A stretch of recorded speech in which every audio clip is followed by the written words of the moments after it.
जय हिंद दोस्तों, मैं हूं मेजर गौरव आर्य और आप देख रहे हैं मेजरली राइट। अच्छा, एंटनी ब्लिंकन जो है secretary of state of the United states of America, ये एक खुफिया दौरे में पहुंच गए यूक्रेन। किसी को नहीं पता था यूक्रेन जाने वाले हैं। जब ये लैंड करे तब मीडिया शीडिया आया तो पता लगा कि एंटनी ब्लिंकन साहब तो यूक्रेन में पधार चुके हैं। वहां पे अनाउंस करा $1 अरब का एड यूक्रेन को लड़ाई लड़ने के लिए। लेकिन उस $1 अरब में एक लोचा है जो कि थोड़ा सा कॉन्ट्रोवर्शियल हो गया है दोस्तों। और कॉन्ट्रोवर्शियल क्या हो गया है?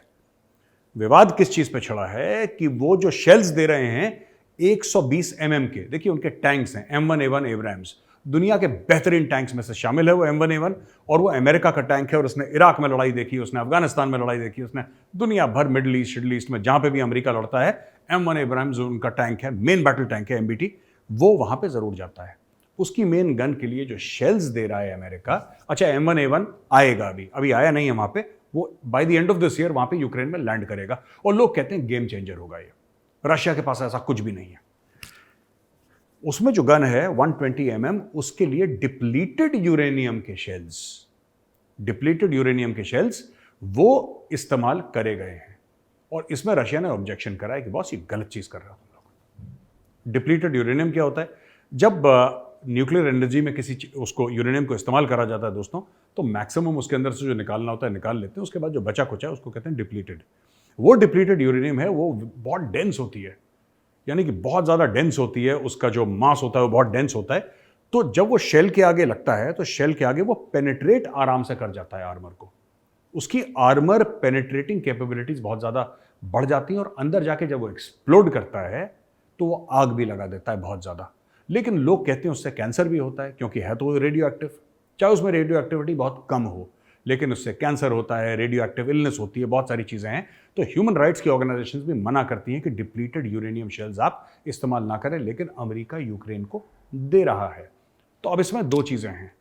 अमेरिका और वेस्टर्न यूरोपियन पावर्स जो हैं, खास तौर से नेटो वाले जो हैं, वो धीरे धीरे टेम्परेचर बढ़ा रहे हैं।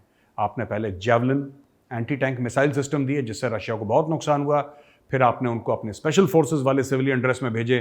नेवी सील्स का कहते हैं सील टीम 6 वहाँ पे ऑपरेट कर रही है, SAS ऑपरेट कर रही है, नॉर्वेजियन स्पेशल फोर्सेस वहाँ पे ऑपरेट कर रही हैं, ग्रीन बेरे हैं वहाँ पे डेल्टा फोर्स है। दुनिया भर का तामझाम वहाँ पे लगा हुआ है, सिविल ड्रेस में एडवाइस कर रहे हैं, अच्छा तुम ये करो, ये जो ब्रिज है जिससे रशियंस आ रहे हैं उस ब्रिज को कैसे उड़ाना है।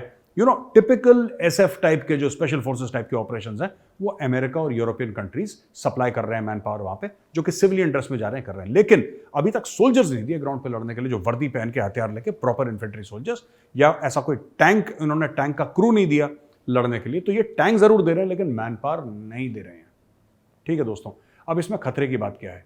ये रशिया देख रहा है एस्केलेशन, क्योंकि देखिए डिप्लीटेड यूरेनियम से आर्मर भी बनता है, सिर्फ शेल नहीं बनते, उस आर्मर के लिए भी इस्तेमाल करा जाता है उसको, और वो बहुत खतरनाक माना जाता है। डिप्लीटेड यूरेनियम का शेल जब लगता है ना तो बिल्कुल घुस जाता है, फिर टैंक इतना उसके बचा नहीं पाता जो अंदर क्रू बैठा है। यानी कि एक शेल फायर करा गया और टैंक वहीं पर बैठ जाएगा, क्रू खत्म, क्रू मर गया और टैंक बर्बाद। तो ऐसे कितने हजार शेल्स देगा वो, कितने रशियन हजारों टैंक बर्बाद होंगे। अब रशिया इसको ना, ये जो टेम्परेचर US ने बढ़ाया है, रशिया भी जवाबी कार्रवाई में टेम्परेचर बढ़ाएगा। अब देखते हैं कौन सा मुल्क कितना ज़्यादा टेम्परेचर बढ़ा सकता है और कौन बैक ऑफ करता है, कौन पहला कदम पीछे लेता है यूक्रेन रशिया लड़ाई में और कहता है कि जी अब हमारी बस हो गई।